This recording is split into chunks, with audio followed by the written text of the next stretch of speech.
আজ কনে আশীর্বাদ মানে আজ আমাকে আশীর্বাদ করতে আসবে। এটা হলো 1 বছর আগের গল্প। 3/2/2025 মার্চের 2 তারিখে 2025-এ আমার আশীর্বাদ হয়েছিল। আর তার ঠিক একদিন পরেই মার্চের 3 তারিখ 2025-এ আমার বিয়ে হয়েছিল। আর বিয়েতে যে একটা বড়ি দেওয়ার নিয়ম থাকে, সেই বড়ি দেওয়ার নিয়মের অনুষ্ঠানটাই হচ্ছে এখন আমাদের বাড়িতে। বড়ি দেওয়ার জন্য যে পেস্টটা তৈরি করে, সেই পেস্ট দিয়েই সবাই একটু হোলি খেলে নিল। বিয়ে বাড়িতে এইরকম দুষ্টু মিষ্টি ইয়ার্কি না হলে বিয়ে বাড়িটা তেমন জমে ওঠে না। তো বেশ ভালোই লাগছিল এইসব দেখে। আর এইদিকে বিকেল বেলায় আমি একটু সাজুগুজু করতে বসেছি। এখানে আমি কার্লি হেয়ার করে নিচ্ছিলাম, কারণ এখন একটা ভিডিও শ্যুট করার আছে। তারপর এখানে আমাকে শাখা পলা পরাতেও চলে এসেছিল। শাখা পলা পরার পরেই ক্যামেরা দিয়ে আমি একটা ভিডিও শ্যুট করব ভেবে রেখেছি। তারপর এখানে আমাদের বাড়িতে সত্যনারায়ণ পুজোটা হচ্ছিল। আর বিয়ের আগে মানে আশীর্বাদের আগে নাকি প্রত্যেকে সত্যনারায়ণ পুজো দিয়ে তারপরে আশীর্বাদ করতে হয়। তো আমি আজকে যে ভিডিওটা শ্যুট করলাম ক্যামেরা দিয়ে, সেই ভিডিওটাই তোমরা দেখতে পেয়ে যাবে। কমেন্টে আমি সেই ভিডিওর লিংক দিয়ে দিয়েছি, আর সেই লিংকটা আমি পিন করে রেখেছি। তো তোমরা সকলেই অবশ্যই গিয়ে ওই ভিডিওটা দেখে আসো। আর এদিকে আমাকে আশীর্বাদ করতেও চলে এসেছে সব জিনিসপত্র নিয়ে। আমাকে আশীর্বাদে সব কিছুই দিয়েছে, শাড়ি, মেকআপ বক্স, পারফিউম, তারপর যা যা লাগে আর কি। এত কিছু তো বলা সম্ভব নয়।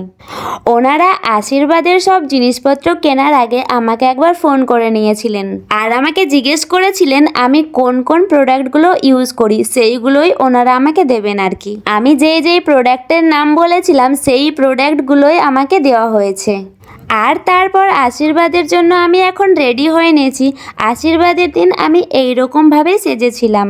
বিয়ের কয়েকদিন আগে থেকেই আমি সবার সাথে হেসে হেসে কথা বললেও আমার মনের অবস্থাটা তেমন ভালো ছিল না। কারণ আমার মনের মধ্যে সবসময় এটাই ঘুরতে থাকতো যে যেই বাড়িতে আমি এতদিন ধরে বড় হলাম, সেই বাড়িরই অতিথি হয়ে যাব আমি এরপর বিয়ে হয়ে গেলে। আর আশীর্বাদের দিনেও আমি আমার কান্নাটা আটকে রাখতে পারিনি। সবার সামনে আমার কান্না বেরিয়ে গিয়েছিল। আশীর্বাদ চলার সময় মামিমা আর মাসিমারা যেই রকমভাবে গান করছিল, ওদের গান শুনে আমি আরও বেশি ইমোশনাল হয়ে পড়েছিলাম, আরও বেশি কান্না পাচ্ছিল আমার। আর ক্যামেরাম্যানগুলো আমাকে সেই সময় বলছিল ক্যামেরার দিকে তাকাতে, কিন্তু সেই সময়টায় আমার চোখের জল আর নাকের জলে পুরো ভর্তি।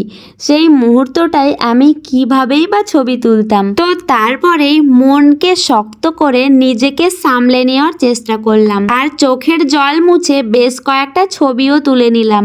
কারণ ছবিগুলো তুললে সারা জীবনের মতো সেই ছবিগুলো স্মৃতি হয়ে রয়েই যাবে।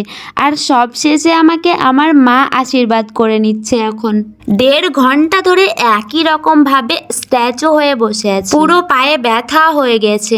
তারপর আশীর্বাদ থেকে ওঠার পরেই আমাকে একটা মিনিটও রেস্ট করতে দেয়নি। আর এদিকে গায়ে হলুদের অনুষ্ঠানও শুরু করে দিয়েছে। আশীর্বাদ, গায়ে হলুদ আর লগ্ন সবকিছু একই দিনে। এখন সময় রাত 12টা বেজে পার, আর আগামীকাল আমার বিয়ে। কালকে আমার বিয়ে, আর আজকে পুরো রাত আমি একটুও ঘুমাতে পারবো না। ওরা সবাই মিলে খুব শক্তি দিয়ে আমাকে হলুদ মাখাচ্ছিল। ওদের যত শক্তি থাকে সব শক্তি লাগিয়ে দিয়েছে। এত শক্তি দিয়ে হলুদ মাখাচ্ছিল যে আমার পুরো হাত পা জ্বালা করছিল। মনে হচ্ছে পুরো বছরের রাগ আজকেই তুলে নিচ্ছে সবাই মিলে। এখন গায়ে হলুদ শেষ হয়ে যাওয়ার পর লগ্ন বলে একটা নিয়ম থাকে, সেইটা শুরু হয়ে গেছে। তো আজকে এখানেই শেষ করছি।